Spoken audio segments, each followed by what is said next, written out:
Okay? Yeah, okay, now. So as I said, we have the last presentation from the previous session, UPC Barcelona. So please, Marcel. Yeah, thank you, Michele, and I'm really sorry about arriving late and missing all the presentations. I hope afterwards I will have time to meet all of you. So now, how can switch? You can. Okay, so I'm Marcel Hürlimann from UPC, Barcelona Tech. And yeah, you know where is Barcelona, and we are the leader of the demonstration of Vajderan, what is in the Pyrenees. Our team is built of now at least of 6 persons with me together. Jordi Corominas, perhaps many of you know, he's now emeritus professor, but he is still helping us. Then we have 2 geomatic professors, Carol and Nieves, top right. Then we have geologist Jose Moya, engineering geologist, Roger, and Vicente, who is a hydraulic engineer. And my background is more from earth science. So the task for UPC, we are the leader of demonstrator in Vajderan. So this supervision will take us time and person months. I put the person months on the left. So we are mostly in work package 1 and work package 4 in bold. And yeah, I don't know if I have time to go all that. We are more on modeling, risk warning, and early warning system. That will be also our topic. And I'm not sure if there is. Yeah, I have still time, so I can explain. Sorry, a bit more.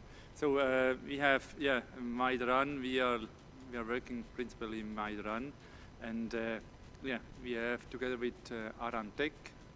You heard about the company before.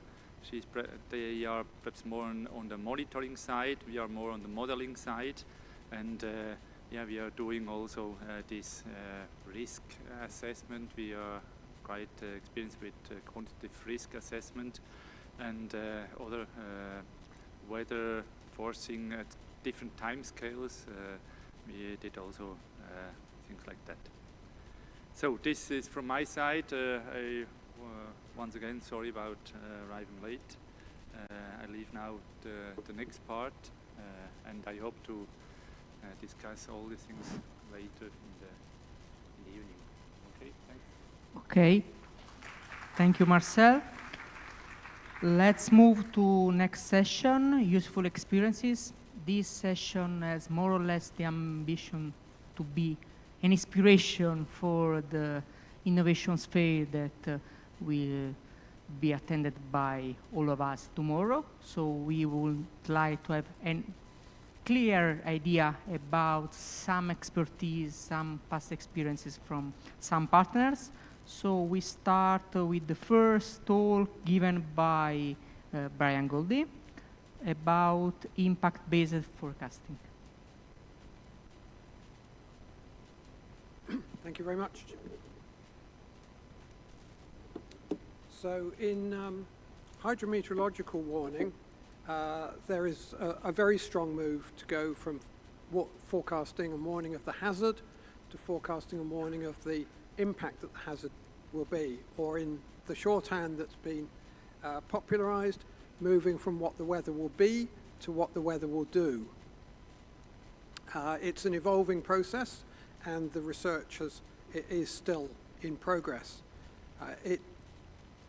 The way in which it's implemented is different in different countries, so that depends on the institutional capacity and governance within the country, on the availability of science and technical expertise, and on the ability of the warning services and emergency management to transform and sustain the use of the new systems.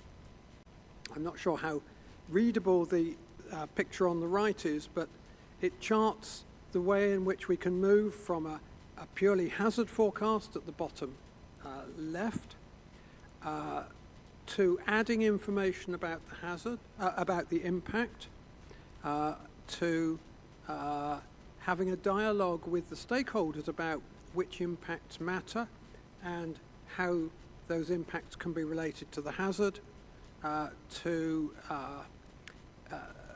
using experience and knowledge of stakeholders and indeed of the forecasters to provide that information, and ultimately towards using physical and social science models to predict what the impacts will be, using dynamic vulnerability, so taking account of the variability in exposure, the variability in people's vulnerability, the way that changes as a function of time and of space. So the first step in implementing an impact-based warning system is to understand the needs of the stakeholders who are being served and to identify the impacts that matter to them. In the UK, that was carried out as part of a review of the National Severe Weather Warning Service in 2009. And it took the form of public focus groups and a workshop with Category 1 and 2 responders. Over a following period, there were further consultations with agencies to identify impacts and categorize them, and the emergency responders defined the levels of impact that they were interested in. So, for instance, on the right there, you can see the general levels of impact that were of interest. So, minor impacts would come under the category of normal weather. The next category up would be a busy day for the emergency responders. At the medium level, we would be looking at a short-term strain on the emergency services, but nothing that couldn't be handled. And then at the high level, a prolonged period during which the emergency services would be stretched to perhaps to the limit of what they were capable of. The next stage was to look at the variability of risk. So we've got the issue of the different hazards we're dealing with, and for us that was rain, thunderstorms, wind, snow, lightning, ice and fog. And then the severity of the impacts depending on the exposure of people and their vulnerability. And so operational meteorologists worked with the responders over several years in each of those hazards to define what mattered. And so we have on the right there, and I won't go through it, a translation of those original very generic categories into specific impacts from wind. Then we come to the actual process of producing an impact-based warning. So we have a forecast of severe weather to start from, so we know what the hazard is. There's then a consultation with our civil contingencies advisor.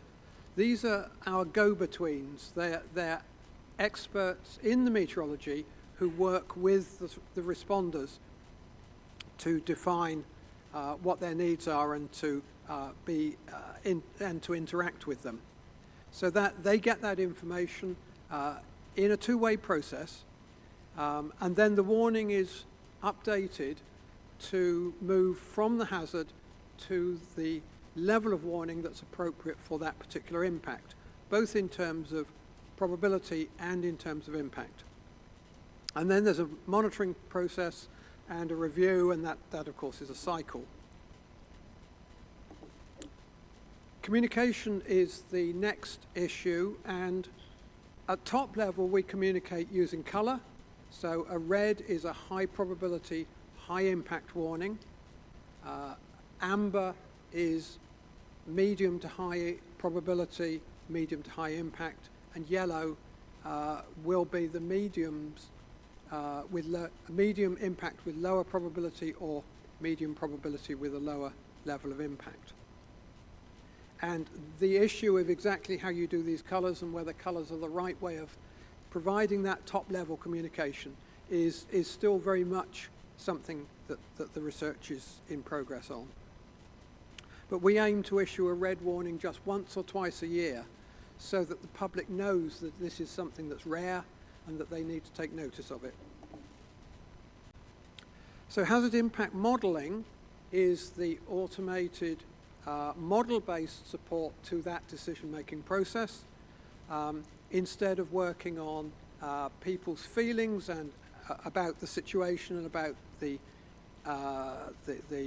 previous experience, this is based on solid statistical evidence from epidemiologists or from engineers.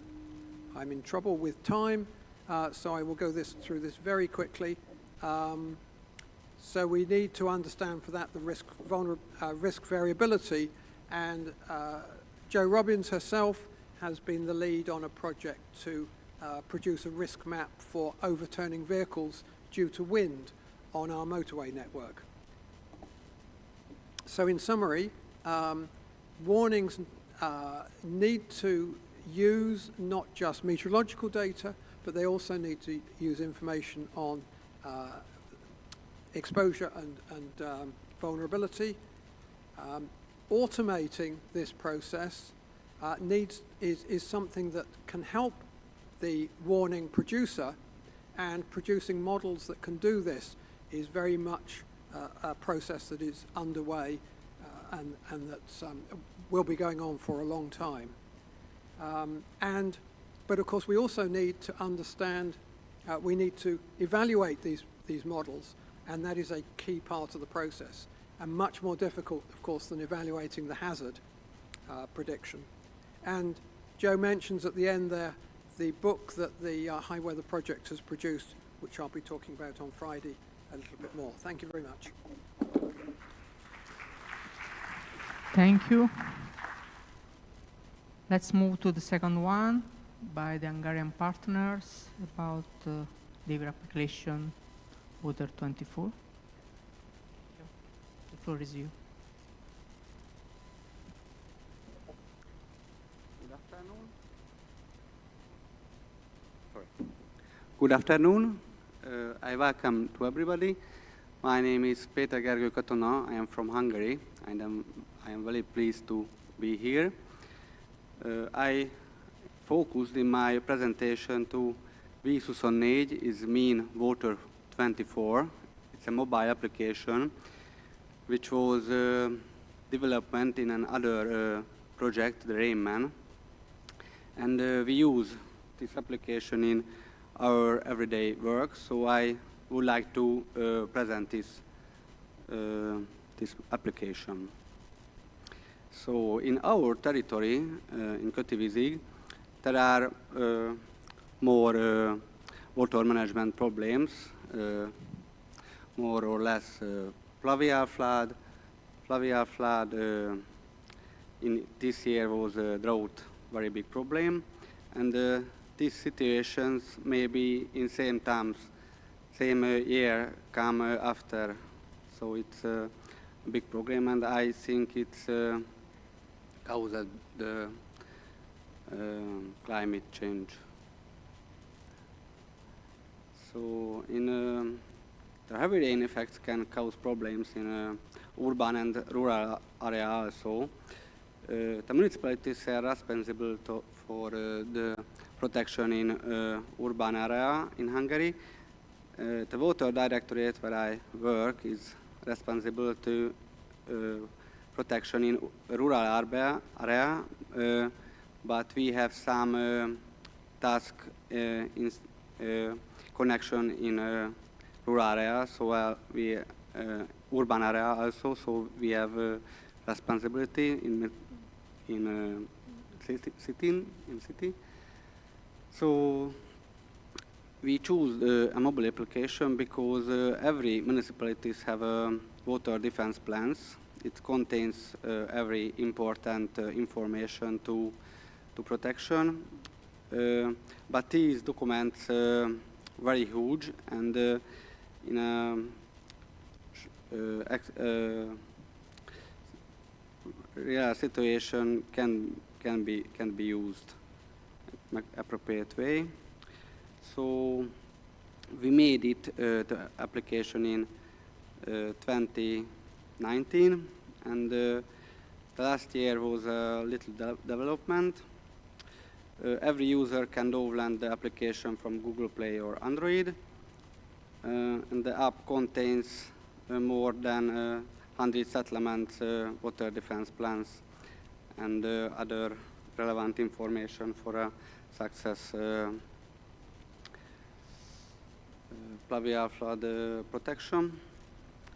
So the main function, a map function, it contains the channels, pump station, rain reservoirs, pluvial flood risk map, and defense level of pluvial flood.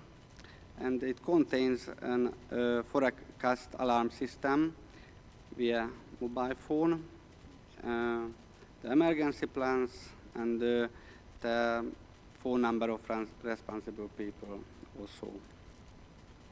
So there are three different level in users: the admin level, who uploaded the data, the water directorate, who see all data, and the municipalities in our territory are more than 107, I think, settlement. And at the moment, there are 262 users of application, and more than half of the municipalities from our territory.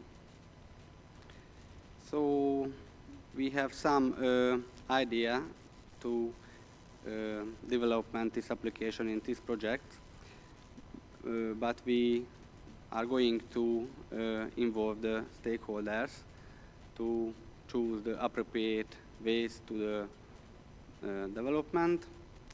And at the moment, the plans is only are in papers, so we just put the application we scanned and upload, but in further we would like to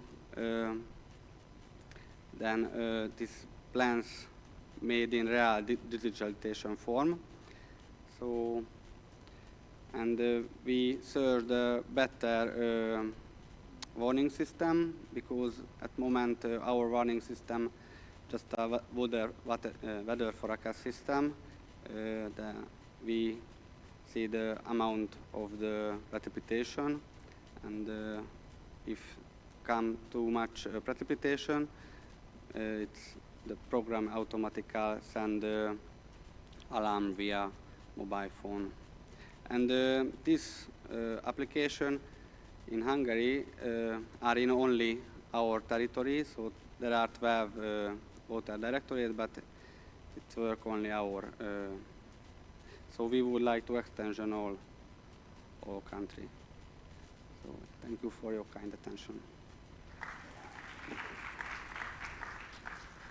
Thank you. Very interesting talk. Let's move to the third one. It should be given by UPV. It is tools to cope with the heat waves.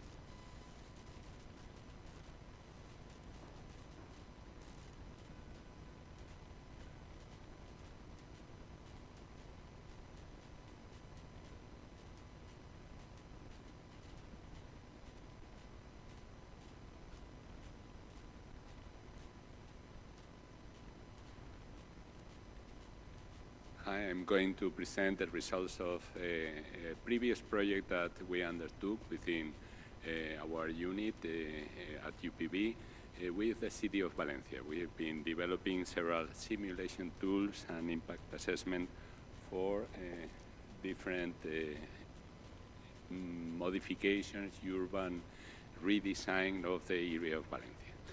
Basically, what we are trying to do is to develop a digital twin of a neighborhood, which can be expanded at city level depending on the requirements of the application.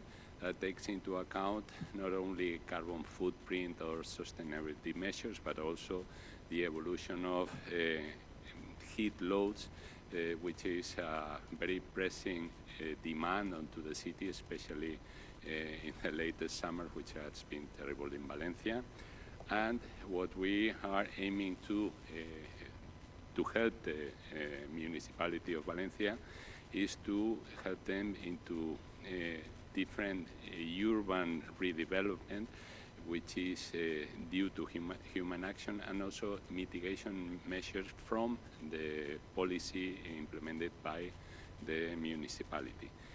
Thence, the digital twin will be able to provide solutions at local state, which can be relevant for making the necessary changes in critical zones of the city. For example, introducing a sustainable forest that is designed according to the water requirement and the specifications on the urban area selected is helping to, in average, lower the temperature 2-3 degrees at the busiest, at the warmest part of the day.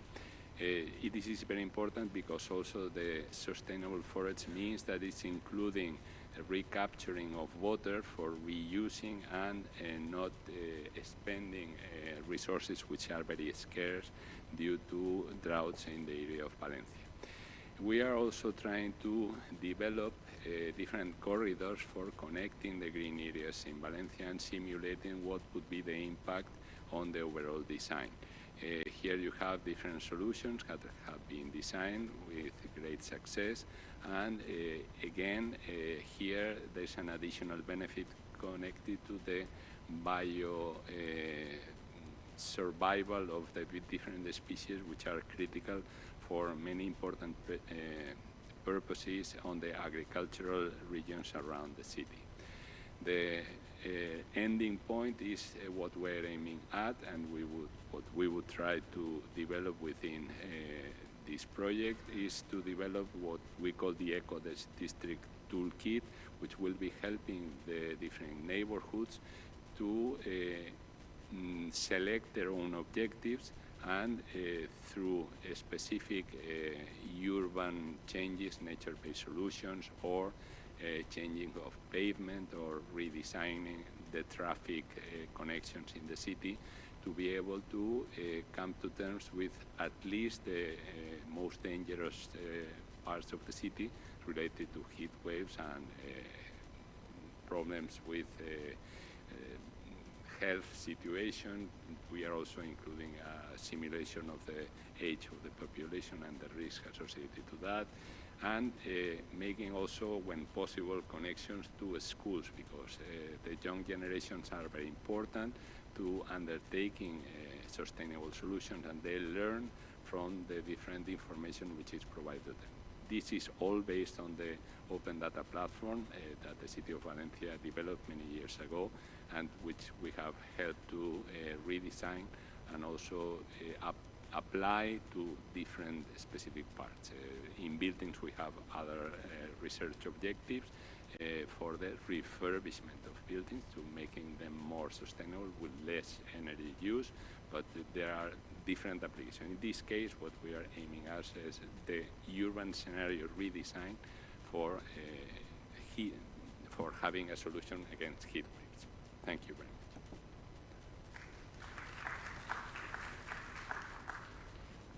Thank you. Okay, the fourth one will be given by BGS. Sure, it is related to IoT monitoring activities. Thank you. The floor is yours. Hello again. I'd like it to be clear that I'm not presenting this as my expertise in any way. This is different people that are involved in the HuT project team, and a very steep learning curve for me. So any questions or comments, then I will definitely put you in contact with the key people for this topic. So one of the things that they were keen for me to stress is if we're all banding around the term Internet of Things, we need to be clear about what we're talking about. So for British Geological Survey, we're talking about a network of interconnected smart devices collecting data continuously and in real time. But the key is we're not talking about something that is just monitoring technology, that is not recording something, sending it to the office, and then the experts are analysing it. What we want to develop and what we're looking at in terms of landslide monitoring is data collection frequency can be adjusted based on something actually happening. So these are autonomous systems. They have detected a change and they're triggering other sensors to record far more frequently. So BGS experience in terms of landslide monitoring has come from two key projects at the moment. So one of these was based on this landslide in Bournemouth that affected the local funicular lift and the toilets in 2016, and there's a paper published on this that you can all access. The key project that was in progress when we were talking to Michaela about applying for the HuT project and being part of this consortium was the Rural 5G project. So the Rural 5G project was a big project looking at different parts of technology using 5G in rural Dorset. It was a Department of Digital Culture and Media and Sport funded project that BGS were part of a work package looking at real-time landslide monitoring. The BGS aims were to look at Internet of Things sensors to monitor coastal landslides in real time using 5G technology with low-cost sensors and low-power battery-operated devices. We used two local scales, two sites on the south coast of England, and we interacted this with subsurface, surface and earth observation data. However, although this was essentially an interdisciplinary research and development pilot study with an aim to install some autonomous, highly efficient sensing devices and to collect geological sensory data, there were some issues that we had with this. So phase 2 was unfortunately affected by COVID, including a shortage of the technology and a disturbance of the supply chains to create the kit. The other issue was the network surveys and permissions from landowners, which led to a delay. So the priorities for BGS were changed to focus on GPS sensors and establishing a vital and reliable connectivity. So the technology focus for BGS focused on narrowband Internet of Things, which is low power, wide area network radio technology for cellular devices and services. The positives for this technology is that it's low cost, low power, so in theory a long battery life, developed for large networks of sensors, real time, small and unintrusive.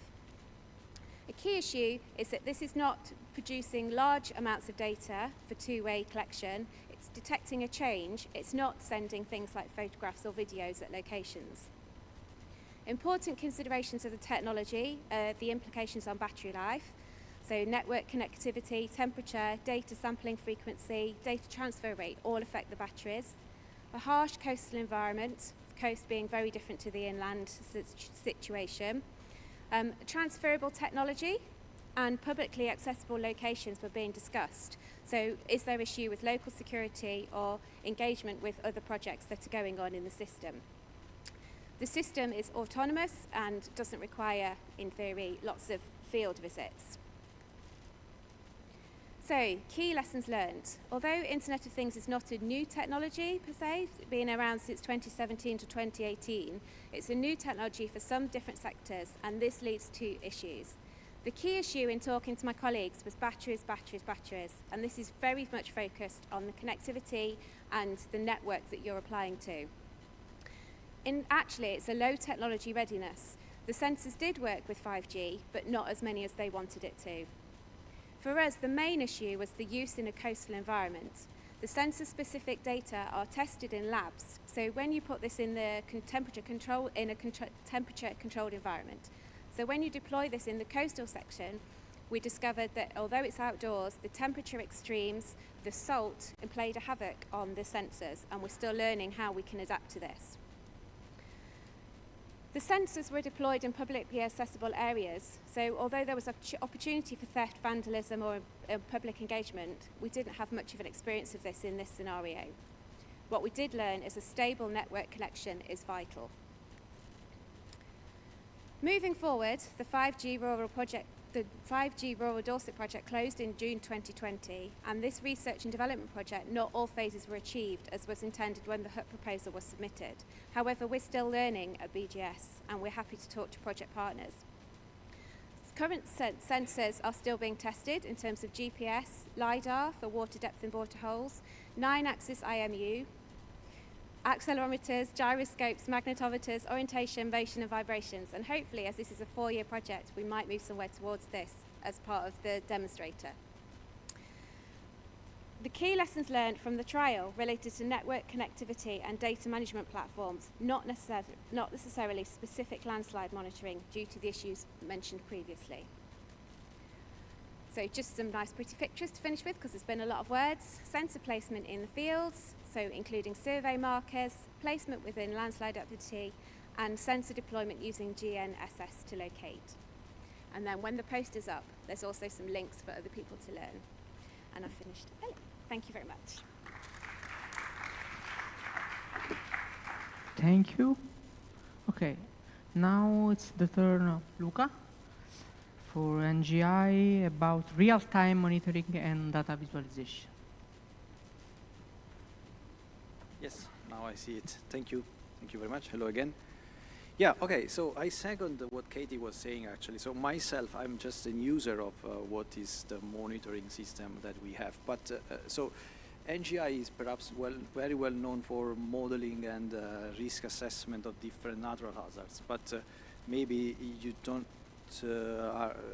know that we also have in-house also a group called NGI Live that works with real-time monitoring. So I'm going to give you a brief overview of what we do, and then I'm going to give you briefly describe four research projects, EU projects that we are involved in.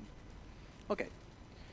NGI Live, I was saying. So what we do telemetry monitoring using a large number of sensors, and we provide this information to a large number of users. We do that in real time and in different fields. Then we can also display this data with maps, and also to make it easy to read the data and interpret the data. Then we can we can inspect and watch the data in real time, and we can also, and this real-time data can be useful for early warning purposes.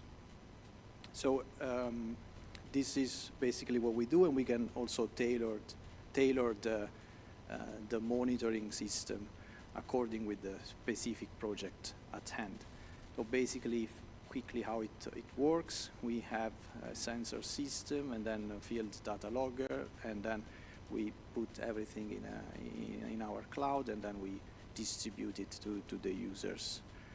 These are some examples with some data logger installed, and then we use different type of sensors for different type of natural hazards and in different type of environment. And then I'll show you quickly what is the dashboard, so how a user can read and access the data. So here we have the map, and then we can see the location here of the monitoring points, and here we are monitoring.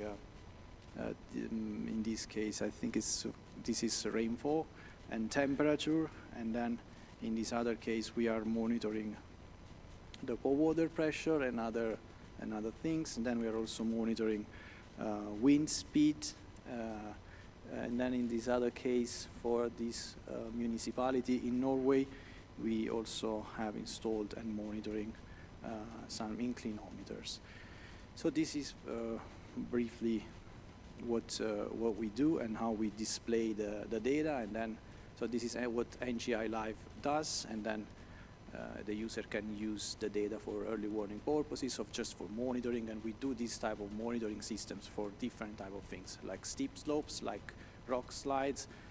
We do that for in case of tsunami, when we do like groundworks, excavations, tunneling, these type of things. Then before closing, I was quickly updating this presentation, but I see that the changes I made are not included in this one, but it doesn't matter. I can describe you the projects that we are working on. So we have these two upcoming EU projects. The first one is DT-GEO. It's creating digital twins within natural hazards, and CISC is leading it, and is the Spanish Research Council. GeoInquire is the other one, and GFZ Potsdam is leading this, and is about e-infrastructure within solid earth and geophysics. I'm personally involved in the second one, but there are other two projects that are going to an end. The first one is called Fusikos, and NGI is leading this project. This EU project is ending next year, and this one is about nature-based solutions. And then the other one is called Safeway, and this Safeway project was between 2018 and 2022, and this was about GIS-based management of infrastructures. So infrastructures that were exposed to different natural hazards. So we were working on, and we built a GIS-based system to quantify the risk of these infrastructures. With the last 2 minutes that I have, I quickly describe these upcoming projects, because maybe we can find some synergies between these two and the HuT. So quickly, I'm not involved in this one, but this is mostly related, our part here is mostly related with tsunamis. So as I was saying, the coordinator is CISC, and the ambition is to create a digital twin of the Earth. And we are working in this project, the focus is on earthquake dynamics, tsunamis and volcanoes. And for tsunamis, there is the idea to evolve around a probabilistic tsunami forecasting and using also external softwares. This is a framework that it tells you how we are planning to do that. And we are also considering earthquake-inducing tsunami and landslide tsunami, but I think I can skip this. And I can go to GeoInquire, that is led by JFC in Germany.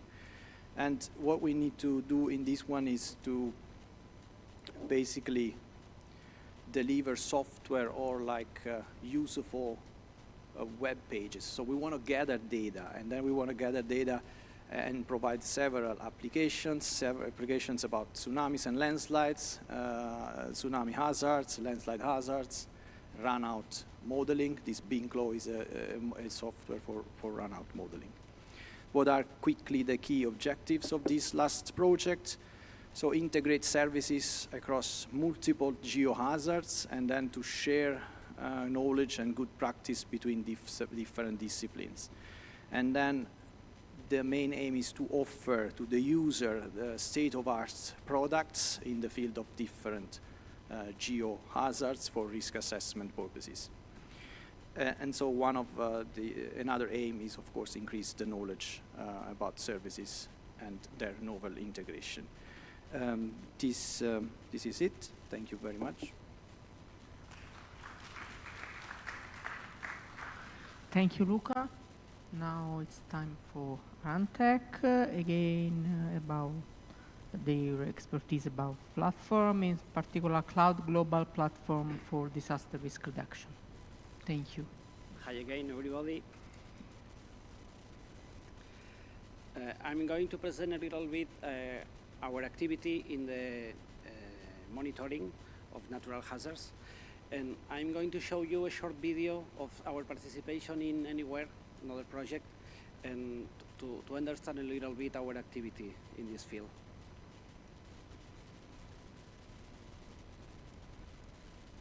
Oops. No, yes, it has sound.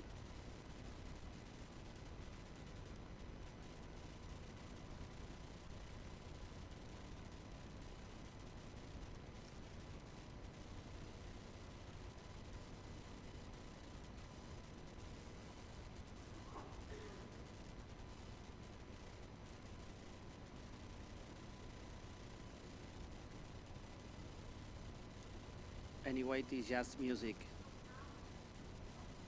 Okay. Oops.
Okay, so we work with a complete solution, and in fact they have three main steps: monitoring, connect, and share information.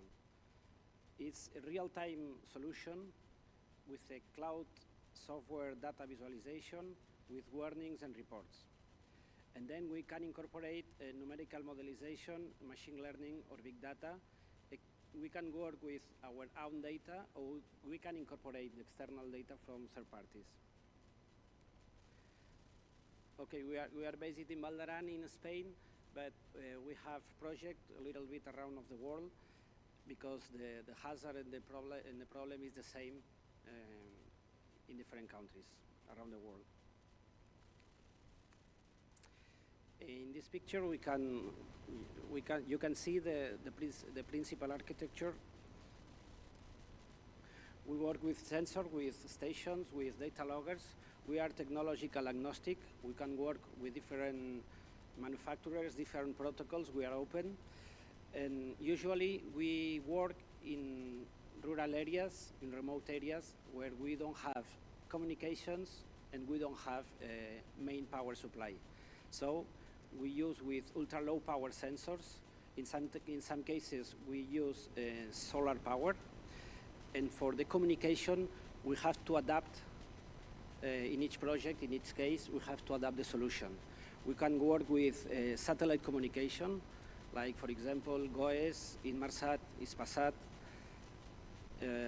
Nowadays, the satellite with the M2M plans is not so expensive. is something that is possible, no problem. And we can work with different kinds of radios, for example, Wi-Fi, LoRaWAN, proprietary protocols. At the end, is the most common. We work with GSM technology, 3G, 4G, and now 4G and 5G. And sometimes this is a big a small problem because now we have a lot of technologies at the same time. We have 2G, 3G, 4G, and 5G, but we have to deal with this. At the end, all this information go to our internet platform, and then here we can share this information, we can apply models, we can generate alarms. And commercially, we have different kinds of solutions. One of them is the Smarty Meteo. We work with real-time solutions with compact weather station, but we can adapt different solutions. The other one is the Smarty Snow, mainly focused on avalanche forecasting.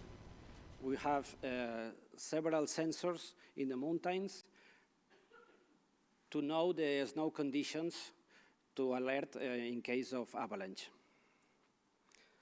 In Spain, for example, in the Pyrenees and France too, this is very relevant for the road security. Other solution that we have worked is the Smarty Forest, is for forest fire, and we have two components. One of them is the Fire Danger Index. We monitor different meteorological and soil parameters to generate a fire index, but we can detect the fire with normally CO2 sensors, and we can detect the fire. Another solution is a Smarty River. This is an early warning system for floods and for flash floods too. And we place in the bridge different kinds of sensors to measure level, water speed, and discharge, even intensity of rain and other parameters. So our web-based software is real-time. It has alert management, automatic reports. We can view the information in synoptics and maps. We try to be easy and intuitive navigation, multi-user, and we can adapt this platform for different projects, different clients. This is a little bit the feel and look of the application with widgets, photos, pictures. In this case, for example, we can have all the historical data in different scenarios. And these pictures, this small box is what we say widgets, and we have widgets for different sensors, for snow, for river, meteo, forest. And all the information, we can view the information in synoptic maps without a scale, out of a scale, or in a scale, in a map like Google Maps, OpenStreetMaps, or something like this.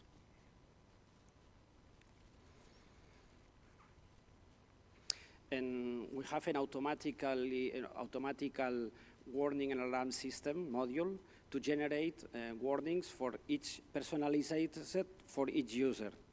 And we can notify by SMS, by email, by phone, by Twitter, different channels to give this information to the user.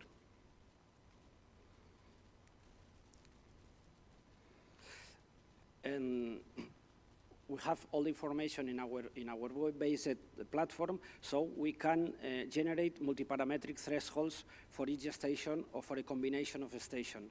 We can combine, for example, the rain intensity in the mountain with the level river in the city to generate alarms. This is a real situation of a flood, a normal situation with one station in a flood event in Val d'Aran. Then we have a module to generate historical and reports automatically. We can send these reports every day, every week, every month, every year at different users that are interested in the data of some of our stations. And thank you very much. That's all. Thank you. Now it's time for CMCC. Okay, the floor is for my colleague Alfredo Reder. His talk is about climate-proofing planning.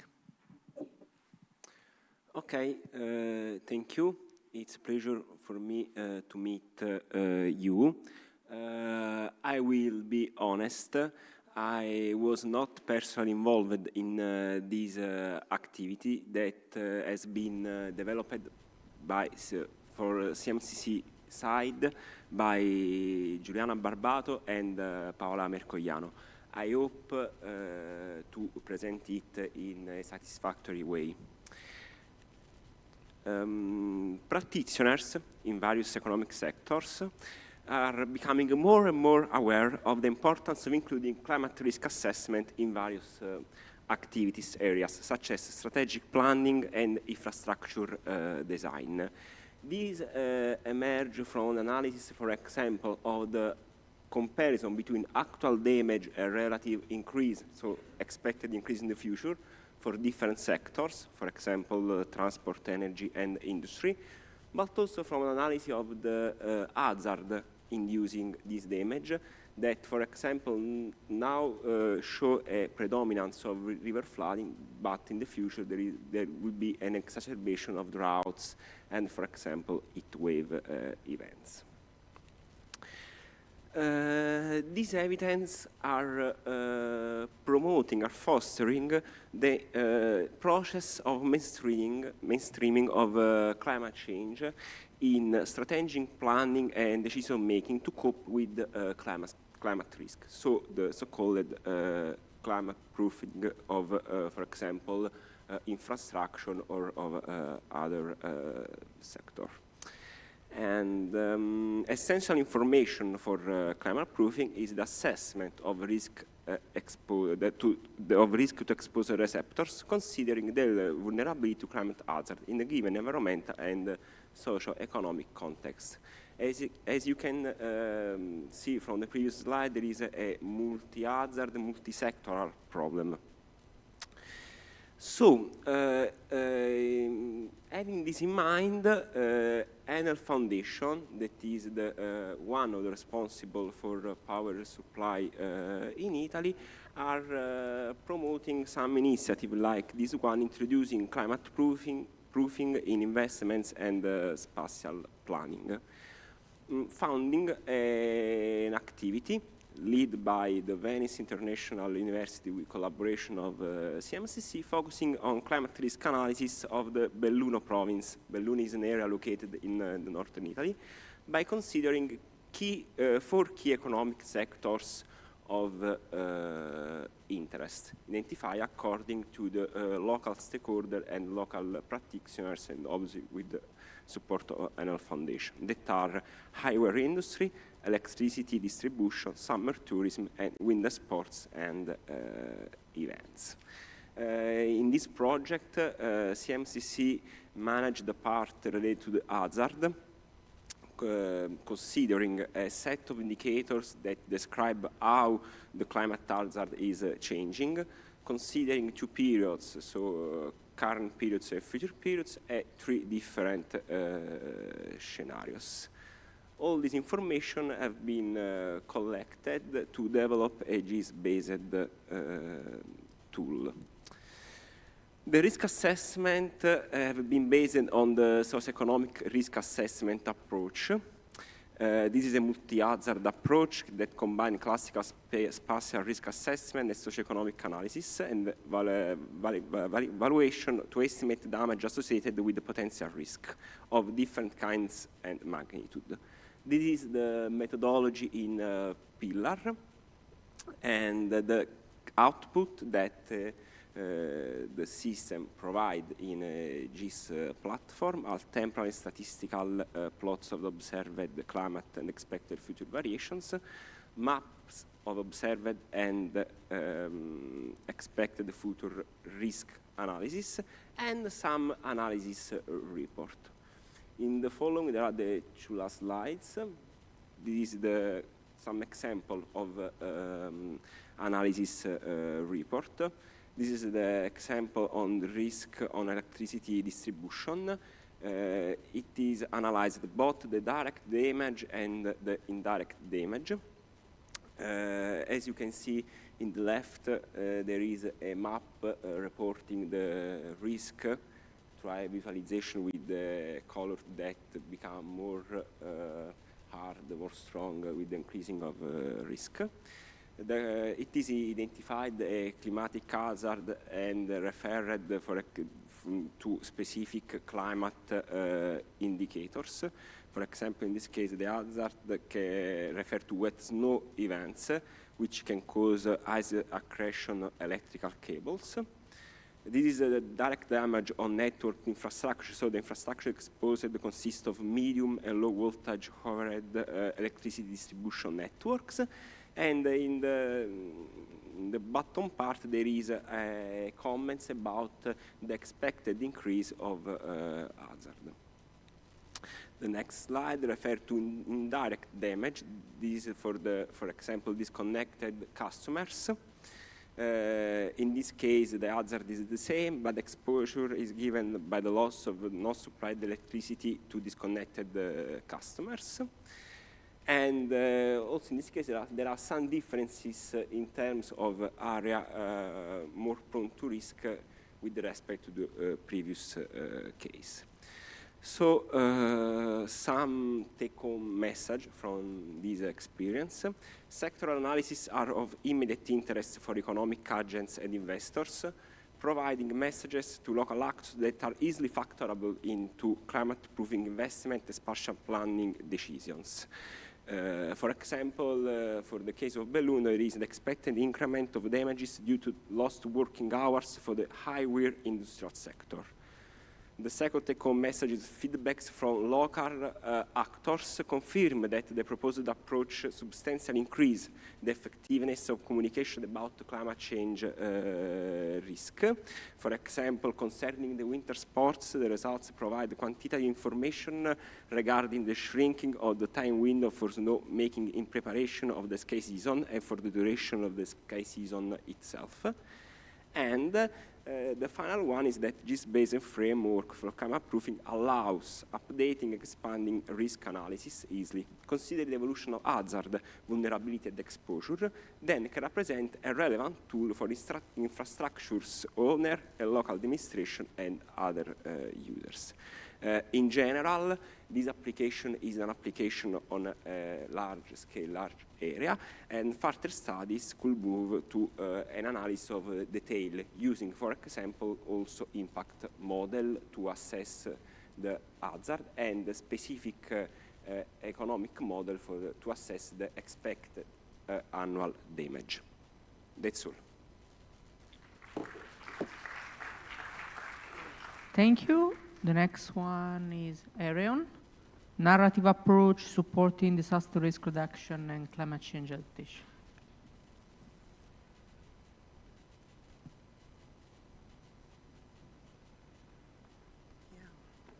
Okay, thank you. We are really happy to be here together with HuT, leader of work package 1 and of demonstrator arena number 5. Yeah, first let's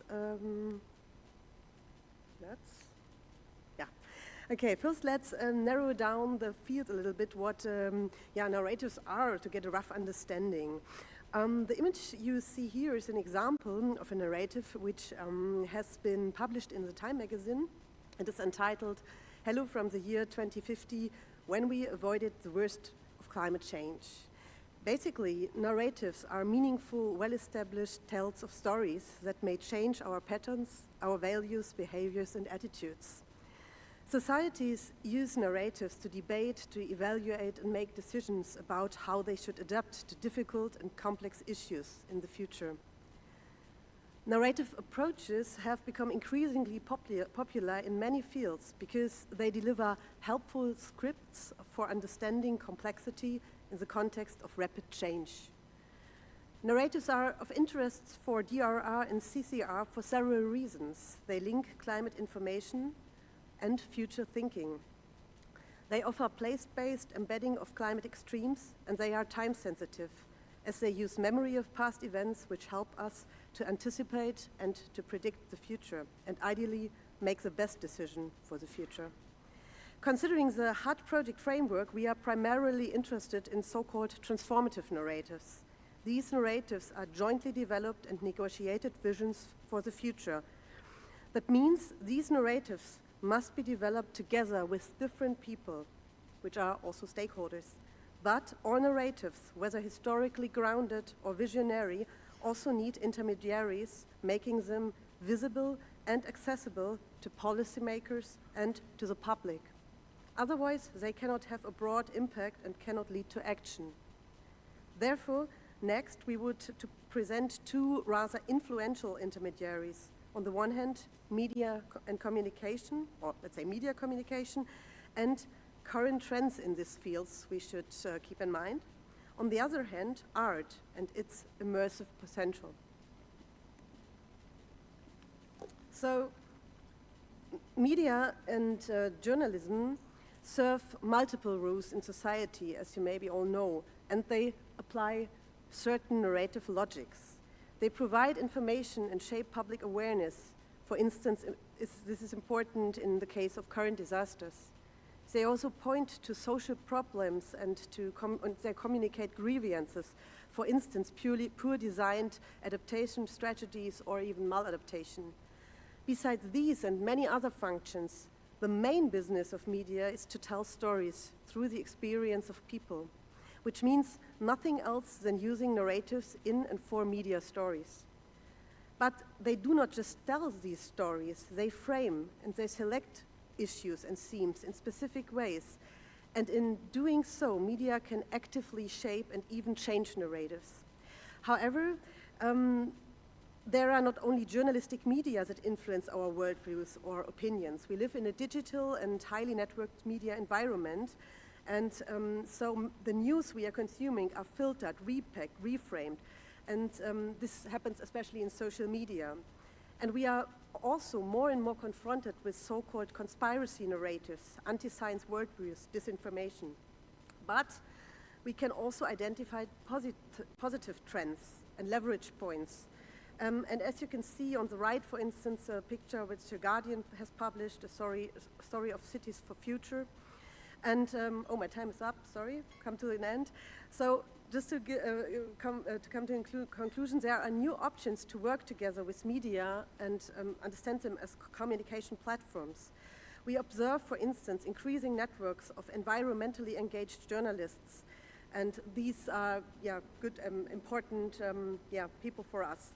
And to promote and make narratives more actionable, it is essential from our point of view to build trusted relationships with especially local media. And so let's come now to the next intermediary, arts. Thank you. So, in contemporary art, you can distinguish two narrative directions related to climate change. First, from empathy to action. General phenomena caused by climate change are processed emotionally, analogous to catharsis. A sustainable reaction is triggered by dramatization, empathy, which aims to raise the general awareness about the topic. For example, Elegy for the Arctic from Ludovici Einaudi. Maybe you know him. Yeah, sure. Unfortunately, due to time constraints, I cannot show the videos here, but I warmly invite you to watch them afterwards. Climate data are humanized in order to make the abstract phenomenon of climate change sensually palpable. intervention in public space with irony and shock to provoke action. For example, the street artist Bansky. Oops. You may know him also, with the title, I Don't Believe in Global Warming.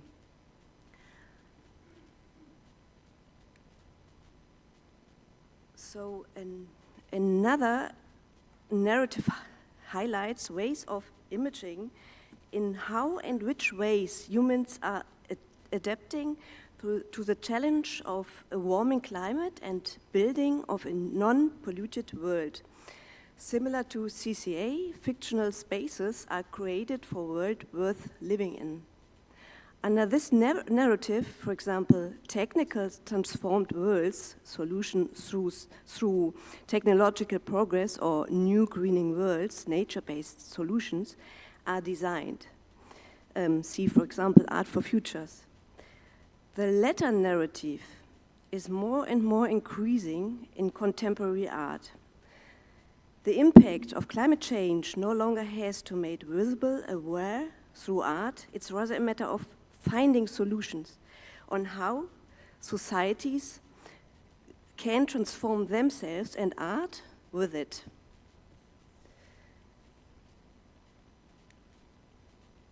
So, methods of approach. Art in the context of climate change is strongly action-oriented.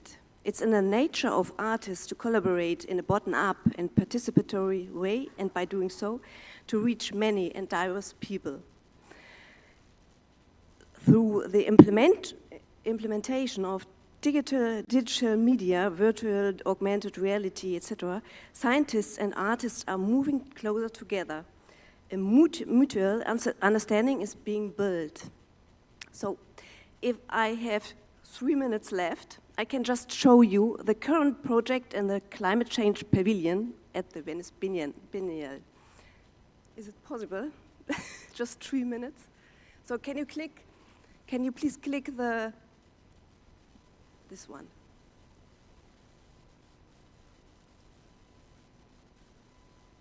Great.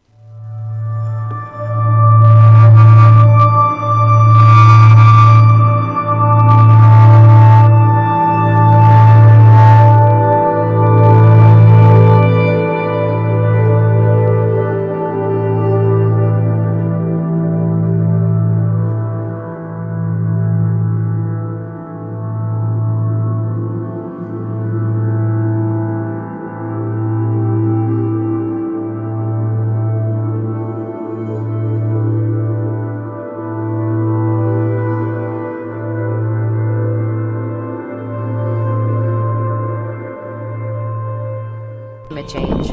This is PM10 and PM2.5 concentration in the air of Venice area. 10 and PM2.5 concentration in the air of Venice area.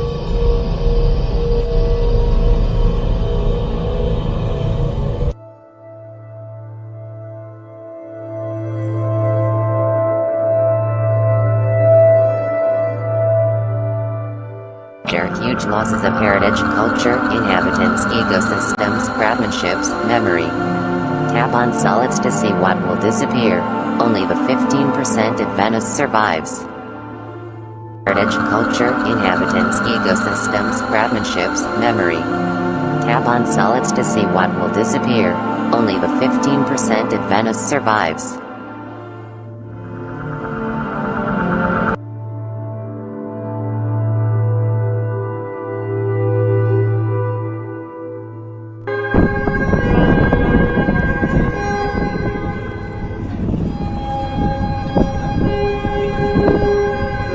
Climate change. These are data of exceptional high tide HuT at Venice in November 2019.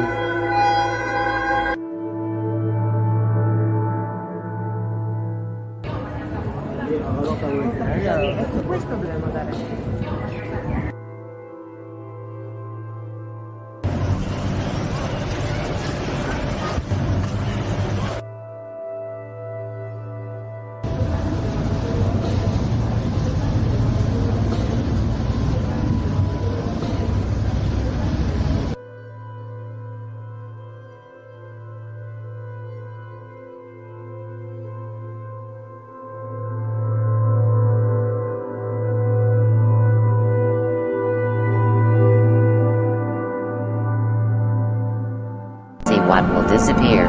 Only the 15% if Venice survives.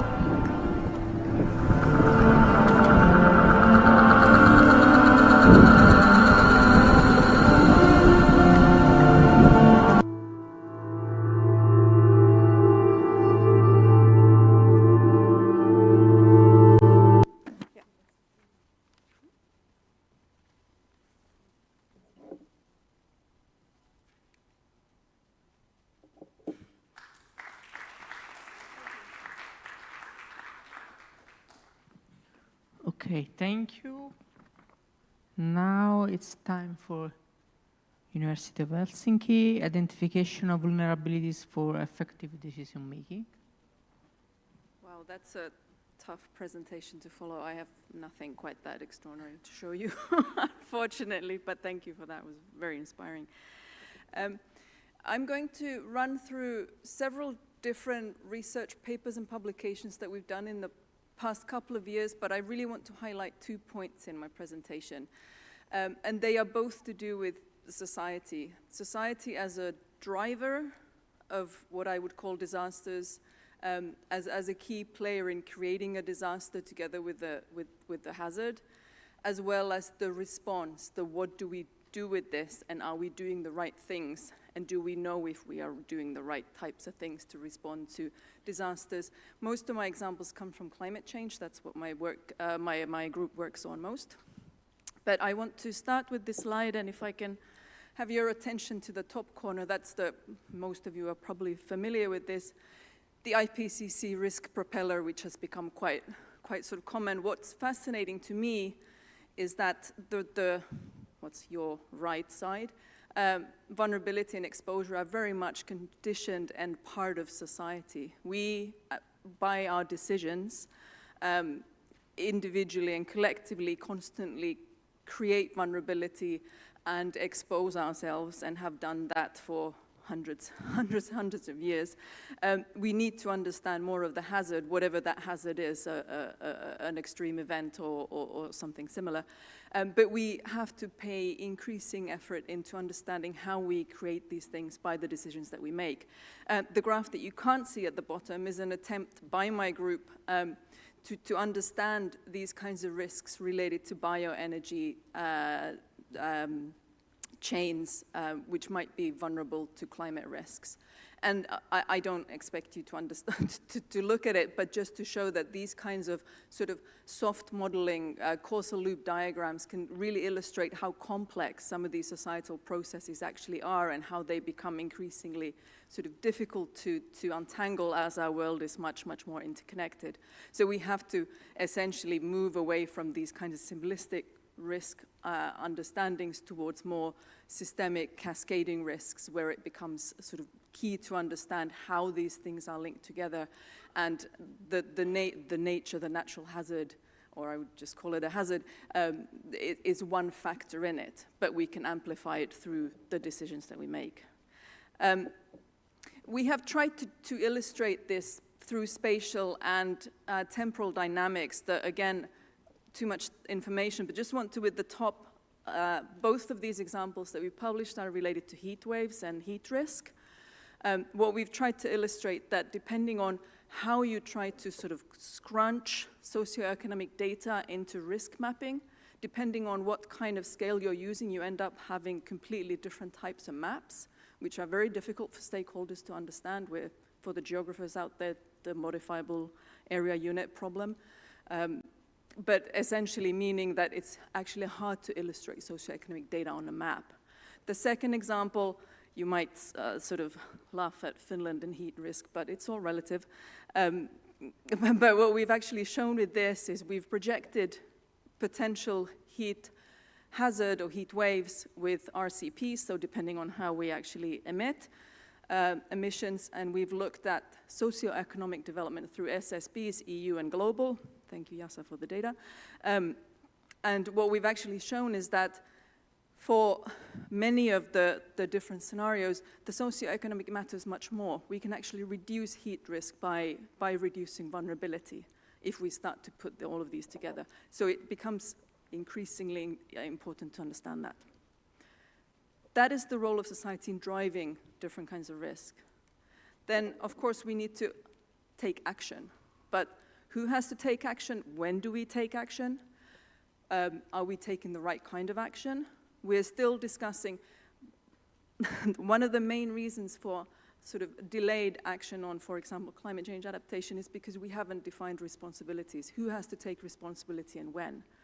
Of course, this links very, very closely with DRR. Are we talking to the right kind of people? And actually looking at the wonderful collection of demonstrators in this area, we're a good example of actually we are managing to get to a lot of people.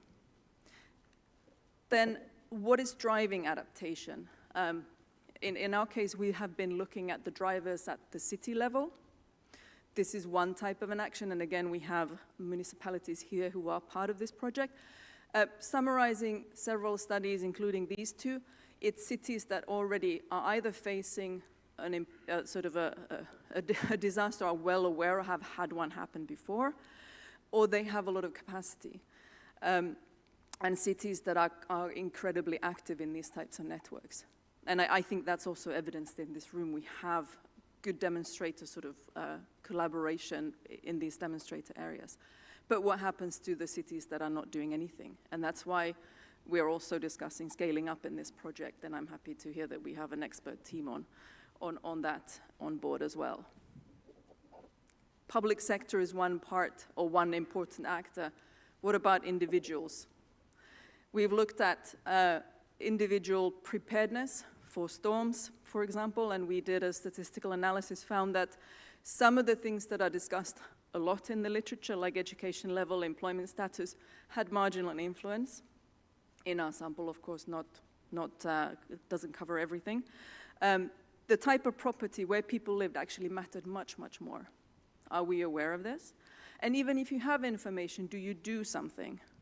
In our sample, about 30% decided not to do anything. Is that a high number or a low number? Should it be higher? Does it have severe consequences if there's a third of the population that even if they do get the information, decide not to do anything?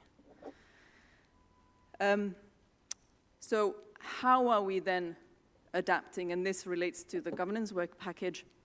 We've been looking into how cities actually steer adaptation. And what was shocking, for maybe not that shocking, what was surprising for us that the public sector, essentially the city steers itself.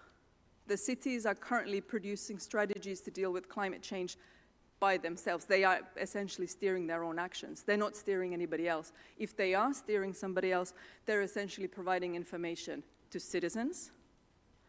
Again, we had a different study looked at, do people do anything with that information? Maybe sometimes, not necessarily all the time. Private sector is provided incentives. Is that spread of policy instruments the correct one? Should we have different types of ways to either share or steer information, etc.? I think that's something that we can certainly sort of look at in this project. I think that would be fascinating. The final question, and I have 11 seconds to do it, is what is the impact of all this action? It's actually, we're coming up with fantastic solutions all the time, but do they actually get taken up? And I'll end there. Thank you very much. Read the paper.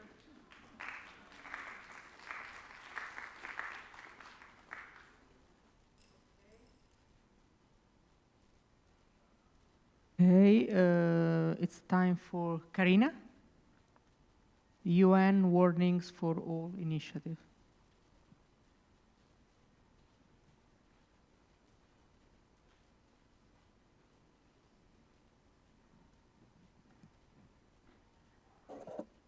Hello. Right. I think I'm the last one today, right? So I'm going to take the big picture here and try and give you some overview of aspects of warnings and why the HuT project is amazing timing, right? We could not have timed this better. Michele obviously knew something that we did not know, okay?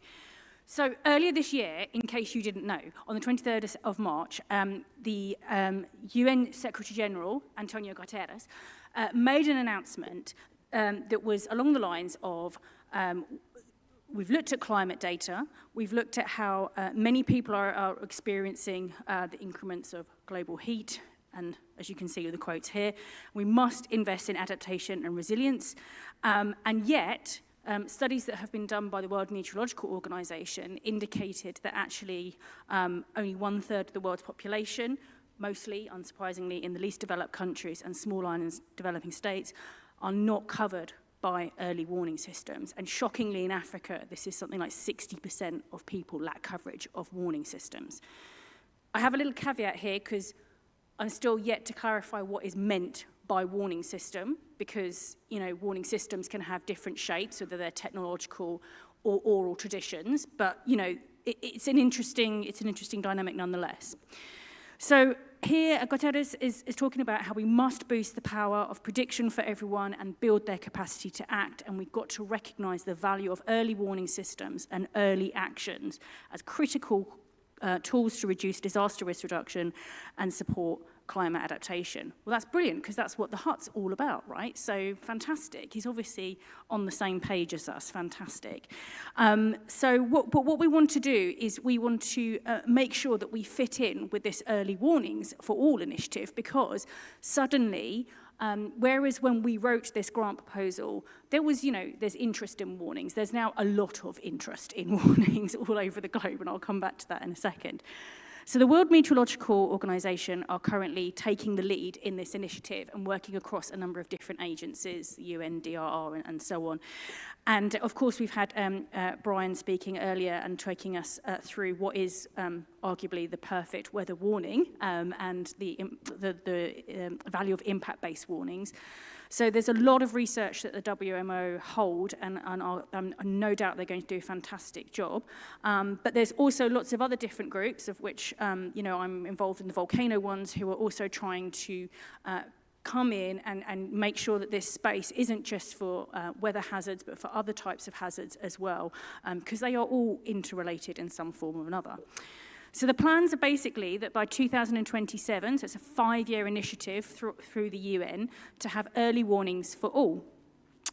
That plan, the action plan, is going to be announced in COP27 in November this year in Egypt. So if any of you are lucky enough to go to that, you will hear firsthand what's going on.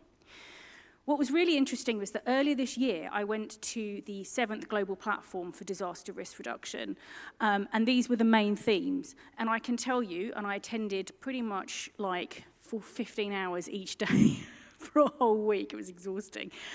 Very little was talked about in terms of COVID recovery or disaster risk governance. A lot was talked about in terms of warnings, including the Multi-Hazard Early Warning Systems 3rd conference, which was great. And so this conference was really important because I actually went to it thinking, great, I'm going to go to this conference and I'm going to finally learn how to do multi-hazard early warning systems. And I was like, great.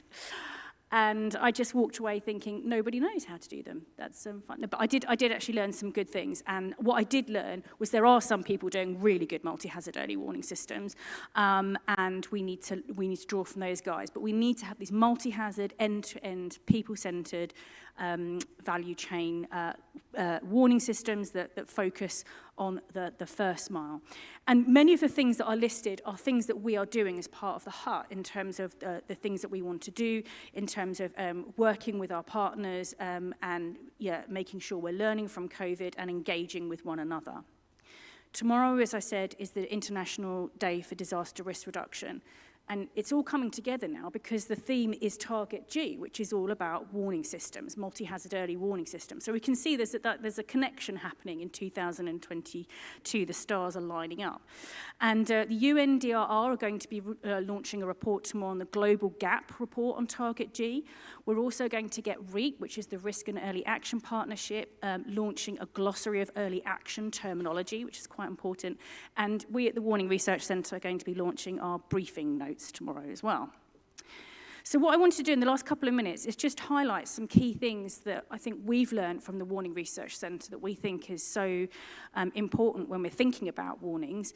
And there's sort of three key things here. And the first one is that we want to make sure that we enhance warnings. And that means integrating. That means working across different stakeholders, different users, different hazards, integrating them together. And that's what this project is all about, us all engaging and learning from one another. It's not always easy, but that's what needs to be done. And we can build effective early warning systems by not just developing risk knowledge and monitoring and dissemination and response capacity, which are the 4 elements of early warning systems, as the UN states. It's actually about what connects these 4 things. It's the linkages between these that are where warning systems are failing. And those are the things that are important, like good governance, participation, accountability, responsibility, good governance. These are all the things that we're going to be looking at in this project. And what's really fascinating is because we've got our 10 demonstrator areas, we will be looking at those different spatialities of the different locations and the different contexts. We'll be looking at the different temporalities of the different hazards that we're looking at. And also just the different processes, whether it's more technological or whether it's more human-driven. Now, we sort of divide here warnings into 3 different categories, which I think is quite important. So permanent ones are ones that are warnings constantly in place. Anticipatory are ones that are where we anticipate a type of hazard, classic one being a volcano. So, if Vesuvius was about to erupt, we would hopefully, get an anticipatory warning about that. Responsive, as tsunami's been generated, we would want to respond to that, okay? And these are quite complicated because the different hazards are shaping what we need to do and when. So the second main thing that we need to highlight here is it's important to work across silos. We need to break down the territorialism that exists between different disciplines, sectors, and institutions. And this can be done with a number of different committees. The third thing, because I'm running out of time, is that warnings are a social process. And the first mile is essential to effective action, okay? And so these 2 quotes here are really important because what they're saying is that warnings have to be part of the everyday fabric of our society in order to be successful. And so for my very last slide, I just want to highlight here that there are so many ways in which the HuT has potential to contribute to this early warnings for all and the Sendai framework. It's really exciting. We are going to be doing the research that is so desperately needed by these organizations to make really big decisions that are going to impact countries globally. And so we really need to be talking about how do we work against silos, how do we enhance warnings, how do we build warnings that are part of the social process, and how can we integrate warnings within the broader DRR toolkit, particularly in the context of climate change adaptation. So thank you very much, and sorry for going over it a little bit. Thank you. Last but not least, the final talk for this session will be given by GNDR about an overview about GNDR initiatives. Thank you. The floor is yours.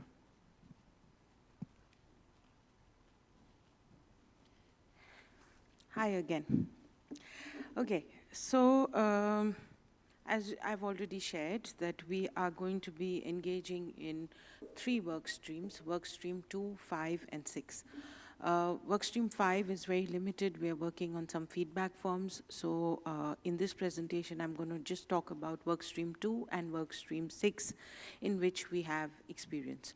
So the first work stream, which is work stream 2, is on public engagement, and our role in specifically for task 2.3, which is public engagement, and our role is to lead on that.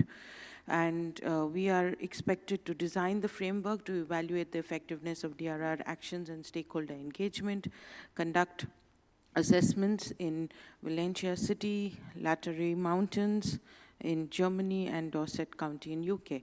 And we're going to consolidate these findings to understand the best ways to engage with communities most at risk for co-developing innovative DRR. So in terms of this, this is what we're supposed to be doing, and our experience is comes primarily from our work in the Views from the Frontline program that we have.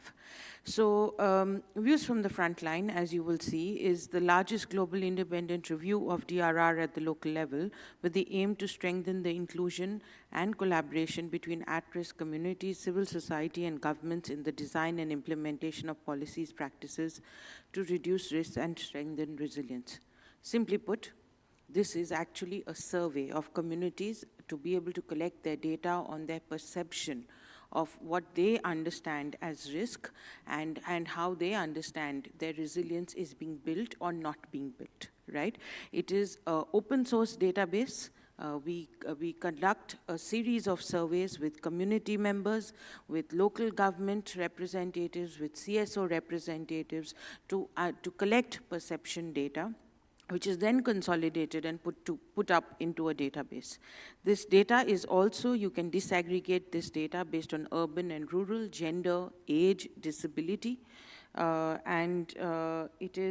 it covers questions, or the surveys cover questions on what communities perceive as their threats, what are their consequences of these threats that they experience in their lives and their livelihoods, what are the barriers to the actions they need to take for resilience building, or the actions also that they need to take for building their resilience.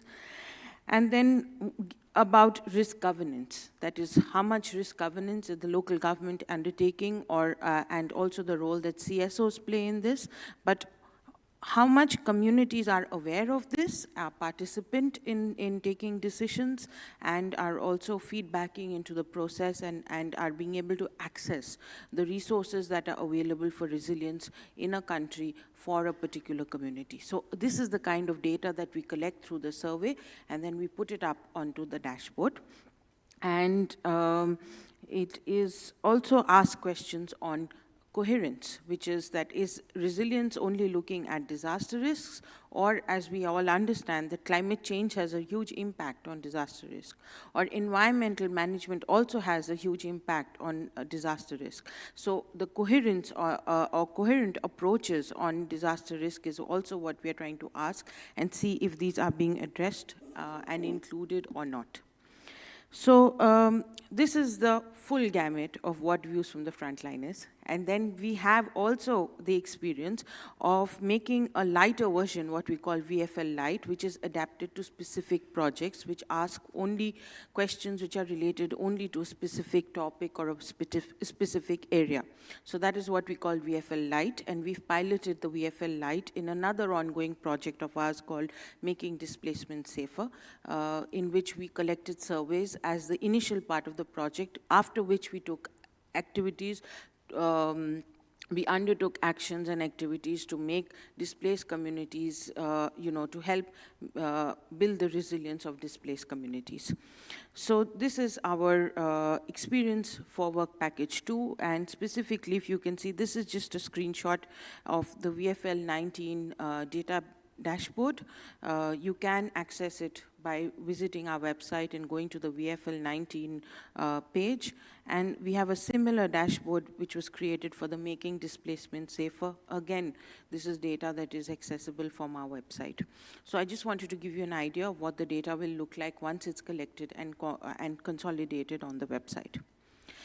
Moving on to Work Package 6, which is on communication, dissemination, and exploitation, and our role is of other. So we are not a lead or a co-lead, but we are supporting in this activity. And in terms of what we're supposed to do is to help reach out to and engage with local communities at demonstrator level, also with the case studies, supporting with the case studies, the delivery of science content, liaise with internationally recognized networks and other international projects dealing with aligned topics of interest, and advocacy with key policymakers, stakeholders to keep leveraging the HuT DRR demonstrated solutions. So our experience in this is the fact that we have had a couple of projects which we call the CBDRM, Coherence and Making Displacement Safer. These are 3 separate projects working on each of these topics. So CBDRM is community-based disaster risk management. And we have come up with cookbooks. So these cookbooks are basically by reviewing case studies across on these thematics and identifying what are the key ingredients or the key issues that need to be addressed to be able to effectively achieve, if we were to say, community-based disaster risk management, or if we were to try and achieve coherence at the local level where development planning, climate change adaptation, environmental, environmental degradation, sorry, the opposite, my mind's blank at the moment, and DRR. If we were to try and address a coherent approach to addressing risk, then what are the key ingredients you would require? And similarly, when making displacement safer, what are the key ingredients you would require? So we basically cut across case studies across globally, from across regions, across different regions, as well as for communities, and come up with the key ingredients that would be required. So that is our experience of bringing it all together. We have what is known as a community platform, which is, you can say, a Facebook for the GNDR members. It is specific for GNDR members, where people post information and share information with each other. So we would use this for further communicating the information that comes out of the HuT project with our members across the globe. Aside from this, we lead the CSO engagement in the UNDRR SEM. We are also on the global board of SOF, REAP, and CAN International. And then, of course, we have a very large membership of GNDR members, as you know, more than 1,400 in 127 countries.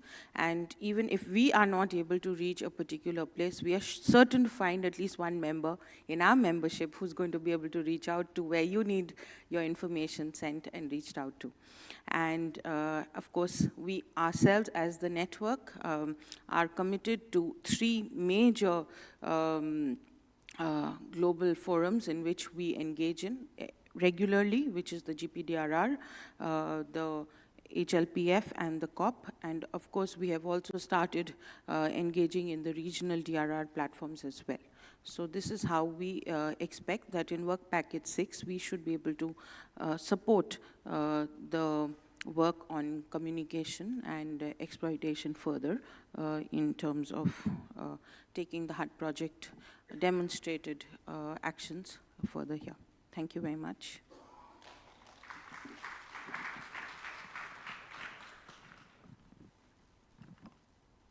Okay, thank you. Probably the hardest part for today is over. So now it's our pleasure to invite you to an icebreaker party in the terrace where we took the photo.